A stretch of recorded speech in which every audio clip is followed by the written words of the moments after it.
Jeudi 19 novembre 2025, heureuse de vous retrouver pour cette deuxième tranche d'information de la journée sur votre chaîne panafricaine Iroko Média Télévision.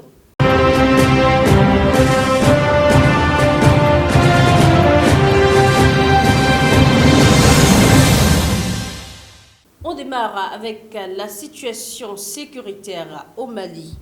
Lors d'une réunion du Conseil de sécurité dédié à l'Afrique de l'Ouest, le secrétaire général de l'ONU, Antonio Guterres, a exhorté les États du Sahel à surmonter leurs divergences pour affronter ensemble la montée fulgurante des attaques djihadistes. Il a insisté sur la nécessité de mettre en place une plateforme commune de coopération sécuritaire et de partage de renseignements entre les pays de la CEDEAO et ceux de l'Alliance des États du Sahel. En réponse, l'ambassadeur malien Issa Konfourou, représentant des États de l'AES, s'est dit favorable à une collaboration régionale à condition que la souveraineté et les choix stratégiques de chaque pays soient respectés. Il a appelé à restaurer la confiance entre les acteurs ouest-africains et à adopter une approche libérée des ingérences extérieures et des sanctions jugées hostiles. Pendant ce temps, les groupes affiliés à l'Al-Qaïda et à l'État islamique poursuivent leur expansion, frappant désormais une large partie du Mali, du Burkina Faso et du Niger.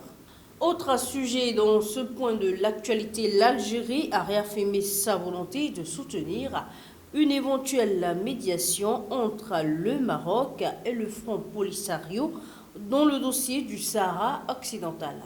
Selon le ministre des Affaires étrangères, Ahmed Attaf, seule une négociation directe entre Rabat et le Polisario peut permettre d'avancer vers une solution.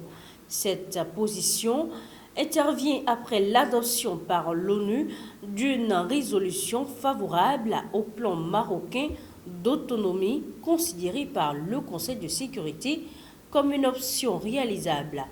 Face à cet appui international croissant au Maroc, Alger cherche à maintenir son influence sur le processus politique.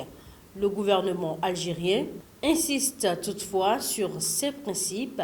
Le règlement doit rester sous l'égide des Nations Unies, impliquer les deux parties dans l'élaboration d'un accord final et préserver le droit du peuple sahraoui à l'autodétermination. C'est dans ce cadre qu'Alger se dit prête à accompagner une médiation visant une solution durable, juste et définitive au conflit. Cette édition se poursuit avec les nouvelles du Moyen-Orient. L'armée israélienne, malgré le cessez-le-feu en vigueur, continue de terroriser la population palestinienne.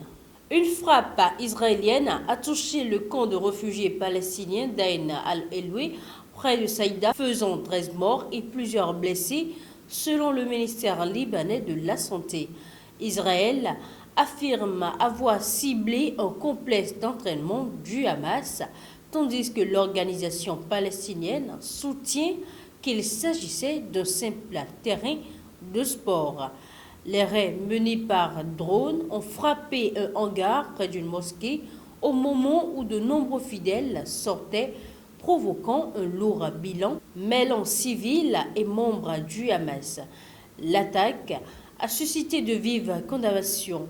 Le Hamas dénonçant une agression barbare et niant toute présence militaire dans les camps du Liban. Ce sera tout pour le point de l'actualité du jour. Merci de nous avoir suivis. À bientôt.